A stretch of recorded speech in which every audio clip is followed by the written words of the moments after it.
โกอกโศกก้านสะกอกสะก้านมันเตียงวัดอะไรมาเลยเนาะโอ้พอด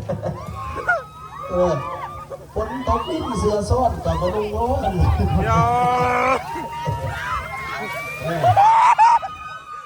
เอาพี่อยากเปียกเอาไปแล้ววันนี้พี่น้องพี่อยากเปียกเอาไปเลยเล่นรถได้มาดีเลยเอาให้มันเครื่องเสียงแล้วอันตรายดูเลยเนาะไปกับเหล้ามันประกอบกันอันตรายพอดปลาให้มันอาบน้ำยังเต็มที่ก่อนตอนนี้จะบ่มฮิตกันพี่น้องเพราะว่าฮอดดงการนะเด้ติดปีใหม่ลาวแต่ว่าเมื่อปุ่นปีใหม่ยังไปฮอดเนี่ยพี่น้องฮิตเด้ฮอดตอนนี้เป็นยาวฮอดพอดีหมู่บ้านฮอดนักโกงโดยใช้ความซึ่งกันและกันเด้อปลาโทษสิฟ้าเนาะที่ขอจับเป็นระวงสมัคคีเนาะในรอบพิเศษกันแล้วกันเด้อ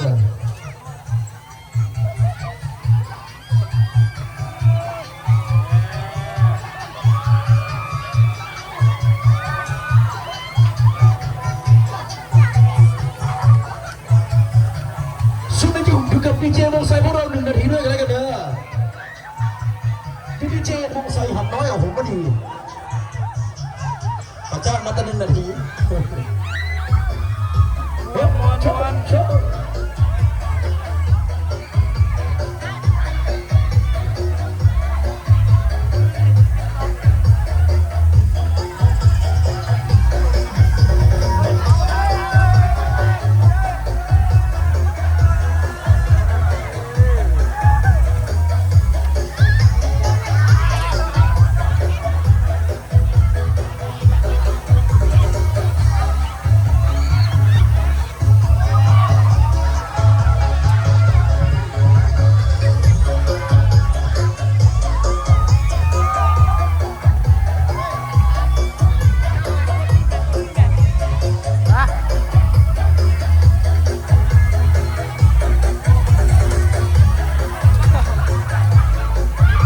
หมดเวลาของดีเจแล้วตอนนี้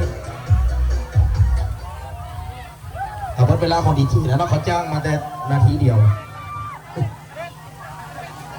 สิขอจัดเป็นห้องระวงสมัคคีกันแล้วกันวันนี้เนาะเป็นระวงสมัคคีพอพิเศษพอปีจากทางอาจารย์ภาพเด้อตอบสนองเป็นเกียรติให้เกียรติทางบริษัทอนุสิทธิ์คนทรงด่วนก็เป็นระวงสมัคคีให้พอปีผมได้คณะของทางเนาะระวงสมัคคีที่พิเศษกันแล้วกันเลยถึงมาจากกิจการทางเจ้าภาพตอบสนองเป็นเกียรติพิเศษให้ทางบริษัทอนุสิทธิ์คนทรงด่วน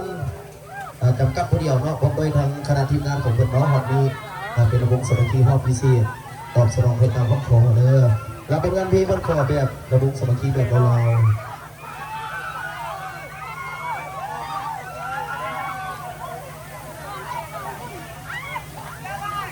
เห็นเซอร์น็อตจากทางทีมงานอนุสิทธิ์คนทรงด่วนกันแล้วกันบอกเป็นระวงสมัคคีห้องพิเศษให้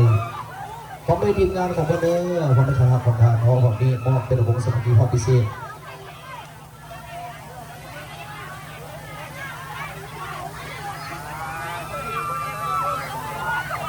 มอบเป็นระวงสมัคคีที่ว่าเป็นบริษัททับอิฐเนาะคนทรงทับอิฐของประเทศลาวก็คืออนุสิทธิ์บริษัทอนุสิทธิ์คนทรงด่วนเป็นบริษัททับอิฐเนาะที่ก่อตั้งขึ้นของประเทศลาวที่ว่าจำกัดผู้เดียวแล้วก็มีหลายสาขาพี่น้องสาขาน้อยสาขาใหญ่ทั่วประเทศเราสิเปลี่ยนแข่งมีเบิดเนาะอนุสิทธิ์นี่ส่งง่ายส่งสะดวกปลอด